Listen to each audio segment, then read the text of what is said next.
Hi, this is a recording of the English lesson for the Creative Faculty at Bracknell and Woking College for the 21st of September 2020. So this was the starter activity, which was to look up some alternative words for enduring, desperate and meet. And as you can see, we found some alternative words in thesaurus.com. We wrote these words in the vocabulary list in the back of our exercise books.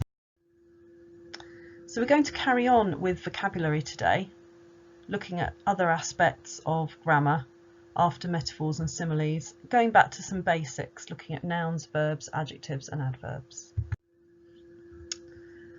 The lesson objectives are to identify nouns, verbs, adjectives and adverbs, and also to suggest your own vocabulary and sentences for some creative images. So this is the image that we started with. As you can see, it's an empty boat on a very still lake surrounded by woods with a stormy sky and a bird and a boathouse which appears to be in the lake with no jetty. So that's the boat picture that we're going to describe and look at for vocabulary. So a noun is a solid thing or an idea or a place or a name. So an idea would be Christmas or happiness, for example. The other things are easier to understand. These are some different words for different types of boats, such as a ship, a canoe, a barge, a craft, or a launch. A verb is an action or to be. Not all of these are verbs. Can you spot which ones are not verbs? The answer is gently. That's an adjective. It describes, an adverb. It describes a verb. Buoyant is an adjective. It describes a noun. And water, which is a noun, but when you think about it, it could actually be a verb because you can water plants. That's an action.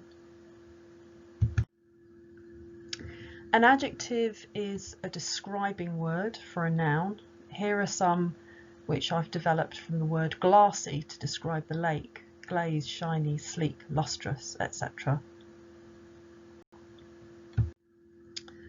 Here are some alternative words for calmly, which is how the boat is floating: peacefully, composedly, motionlessly, serenely.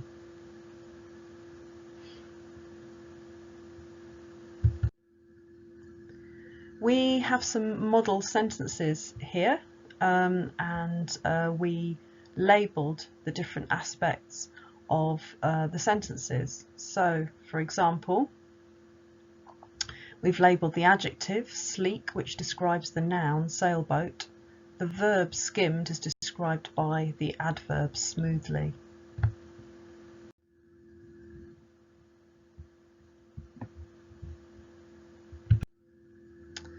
We filled the spaces in this passage with adjectives, adverbs, metaphors and similes.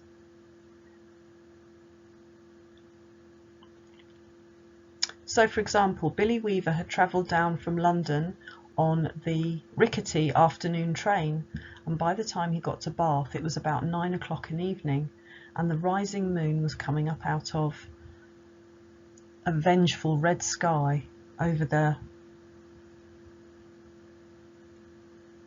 twisted houses opposite the station entrance, but the air was thick like soup and the wind was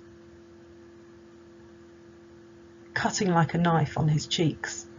"Excuse me," he said respectfully, "but is there a decent hotel not too far away from here?" "Try the Bell and Dragon," the porter answered, pointing down the narrow road. "They might take you in. It's about a quarter of a mile along the other side." Billy thanked him profusely and picked up his lumpy suitcase and set out to walk the quarter mile to the Bell and Dragon. He'd never been to Bath before. He didn't know anyone who lived there, but Mr. Greenslade at the head office in London had told him it was a beautiful city. "Find your own lodgings," he said, and then go along and report to the branch manager as soon as you've got yourself settled. Billy was 17 years old.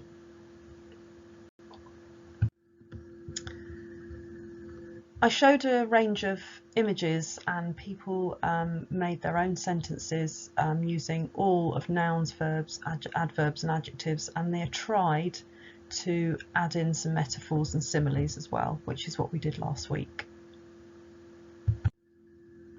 These are the pictures.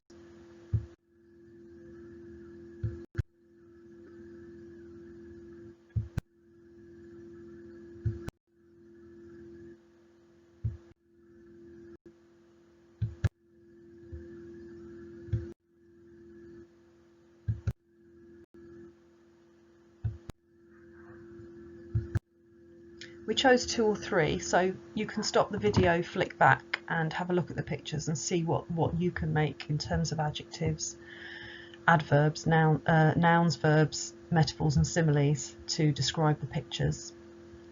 We then finished the lesson by going on to freerice.com, which is a quiz site which raises money for the World Food Programme for every correct answer. So you're helping to raise money for people who need help, but it doesn't cost you anything. So it's called freerice.com, and these are the lesson objectives.